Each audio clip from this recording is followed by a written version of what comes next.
All right, so up next, we got a backstage segment. Renee Young trying to get a word with Triple H. Stephanie McMahon comes out instead, says Triple H is busy, but if you want a scoop, she's headed to the ring to make a big announcement regarding the WWE World Heavyweight Championship. So we go to commercial, and we get back. Stephanie is out there, and of course she's miserable because of what happened last night. We get a look back at the slap heard around the world. She calls Brian a little man and says that he wouldn't do what's right, what's best for business, and what's best for his wife and give up the WWE World Heavyweight Championship. Instead, she says Brian stood impotently by as his wife Bree fell on the sword.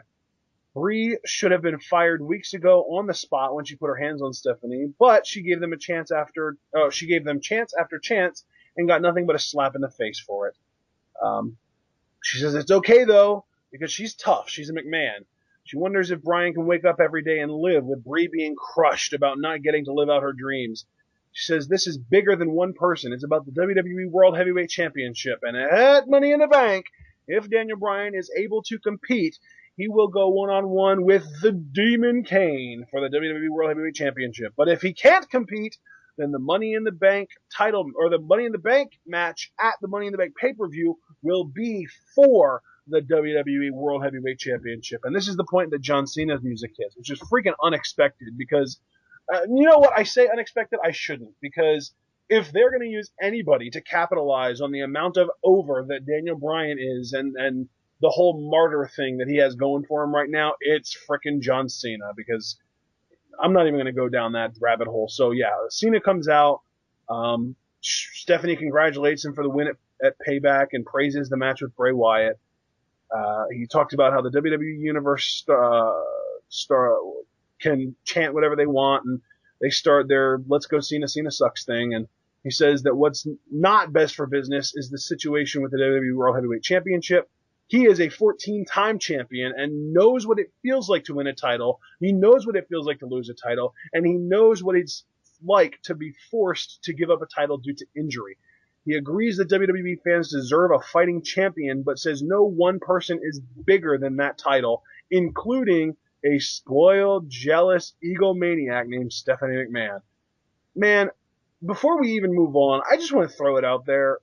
Can we please bring back the trash bag hoe line for Steph? Yeah, or something like that. You know, it's funny that this segment happened because today on YouTube I was watching John Cena's old gimmick when he was the Doctor of Thugonomics and his best raps, and he actually did one with Stephanie once before where he actually got to smack her ass, which made him at that time the luckiest human being on the planet. Right. And then they do this promo, and you know, to me, I don't know. I may still have a sour taste in my mouth from last night. I think anybody who watched our live reactions, which you should, on Ashton's channel, Eon Izzle, you know, Cena isn't exactly in my good graces at the moment, but this just seemed really, like, self-serving to me, you know, self-righteous, like, oh, Stephanie, you should, and, you know, like, we've had problems before with John Cena speaking up for Daniel Bryan because, you know, to us, Daniel Bryan can speak for himself. And really, you said about capitalizing on how over Daniel Bryan is, how awesome would it have been, dude, especially with how good he's been lately, cutting promos of that nature, if a Dolph Ziggler came out and interrupted Stephanie and really spoke to her as one of the boys who has had to claw and scratch to taste championship glory. Like, I think that would have gotten everybody talking. See, but and to me, I don't have a problem with the idea that Cena interrupted this. If we're talking about somebody that's going to interrupt something to get respect, it should have been interrupting Damian Sandow. Because, I mean, if you want to talk about, and apparently WWE has no intention of doing anything with Dolph Ziggler anytime soon because of something that happened later tonight. But if they did, the first step would have definitely been helpful for him to interrupt Damian Sandow, put the beat down on him, and maybe show off some of that athleticism with a really cool looking dunk on the net or something. But as far as this goes, I don't know. I don't think I want to complain about Cena being that guy because that's just such a typical Cena thing, but I don't know how I would have done it different. You know, really, you hit every nail on the head that I was going to about the Cena-Stephanie interaction. He pretty much talked trash to her, you know, I guess channeling, if only slightly, his old Doctor of Thugonomics self, you know, trying to put her in her place, though he did none of it in rhyme. And again, as you said, Kane will either take on Daniel Bryan for the championship in a stretcher match, or we will have the Money in the Bank ladder match be for the vacated championship. But that's not all the news Stephanie has, because when John Cena gets done with his tirade, Stephanie informs him that, I know you were beat up from that little last man standing match you had last night, but I'm going to give you an opportunity because you're going one-on-one with the number one contender, the Devil's favorite demon, Kane. And then she informs John Cena, payback's a bitch, John, but so am I. And she leaves, and I'm not going to lie, I got a huge smile on my face just hoping that Kane would destroy Cena. So Yeah, but how likely is that? it wasn't likely at all, because then we'd go into that segment and really not really much to talk about here, Ash. I mean, Kane was on offense, I think, for pretty much the whole thing, but it was primarily just like uppercuts, boots, typical Kane offense. But then Cena, being the heroic babyface who never quits, got steel steps and planted them in Kane's face. And went up the ramp. Wait, So, what? yeah. Was this? I think I might have. Oh, this is after the DQ.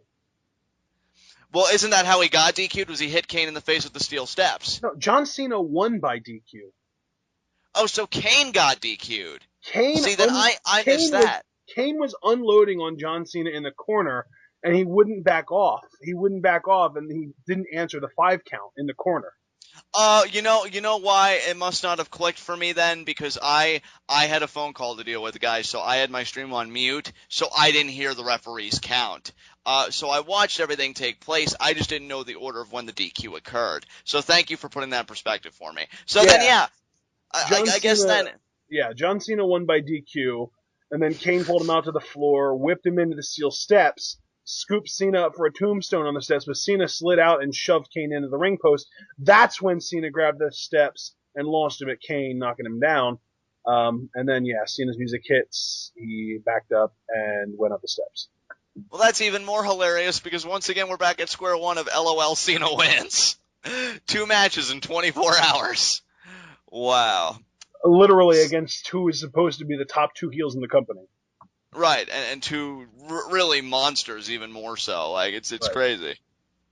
So, this is, you know what? I'm not even going to go there. All right, let's move on then, I guess, right? Yeah. Up next, we got Renee Young backstage with Randy Orton. He says that things got heated and Batista took his ball and went home, but he talked with Triple H and they're still on the same page. He's still the face of the WWE, and he has been granted a match against Roman Reigns tonight. And then we go to a commercial, but when we get back, Los Matadores versus Drew McIntyre and Heath Slater. Again, still with the Hornswoggle El Torito involvement, because really all I remember from this match, I guess there was a little bit of back and forth, but the main thing that sticks out in my mind, Hornswoggle is posing on the apron, like 3MB, baby, he's rocking like an Elvis fro or just some kind of dude there, some kind of It was just a straight up afro, dude. Yeah, and Torito pulls it off. Hornswoggle's just traumatized. He's petrified, thinking, oh no, now the entire world can see my bald head that didn't see Payback last night. Los Matadores capitalizes on this on 3MB's Discord. They get the win, and El Torito celebrates by wearing Hornswoggle's wig. Can we please move on from this? I think that because it's happening tonight, we're going to get another match between these two at Money in the Bank. Oh, God, why? See, the problem here is WWE misunderstood what I was saying. We know they listen to TwitWow, but they misunderstood me. I said we need to have a match like this for every pay-per-view on the pre-show so that all the real matches can be on the main show. I didn't say that literally this exact match should be at every pay-per-view for the pre-show so that other matches can be on the main show. Yeah, when you said matches like this, and correct me if I'm wrong, Ashton, but like an ideal match for me that I'd love to see for like a Money in the Bank kickoff, like a Justin Gabriel versus a heel Tyson Kidd. Like, that'd be a good matchup. It has no purpose, really. It's not really got any kind of story. You could probably make one real quick, but that's why it's kickoff. I was along the lines of like Santino versus Rusev. Yeah, there you go, or something like that. Yeah. Oh man, that would be so wonderful. But yeah, something along those lines. I mean, this match, if it has yet another kickoff, that's the 3rd straight one. Like, what the heck? Ugh. Well, at least all the good matches are getting on the main card, right? That's true. That is true. All right, so up next we had Nikki Bella in a 2-on-1 handicap match against Alicia Fox and Oksana.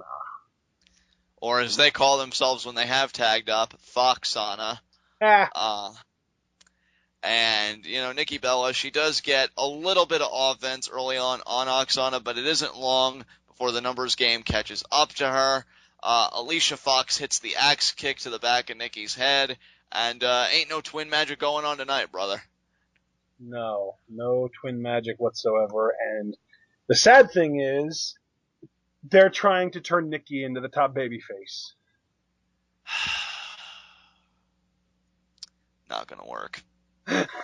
Just not gonna work. And it's so bad too, because there was even someone on Reddit who was like, oh, if they want to have Bray Wyatt get one up on John Cena without Cena looking weak, they could have them do an I Quit match with Nikki at ringside, and she throws in a white towel so that Bray wins, and then she looks like the heel. And Cena still stays strong. It's funny you quote that Reddit user because I was thinking, because everybody's been saying, right, that the Bray Wyatt John Cena feud isn't over. And I'm not going to stay too long on this because we were just talking about Divas a second ago.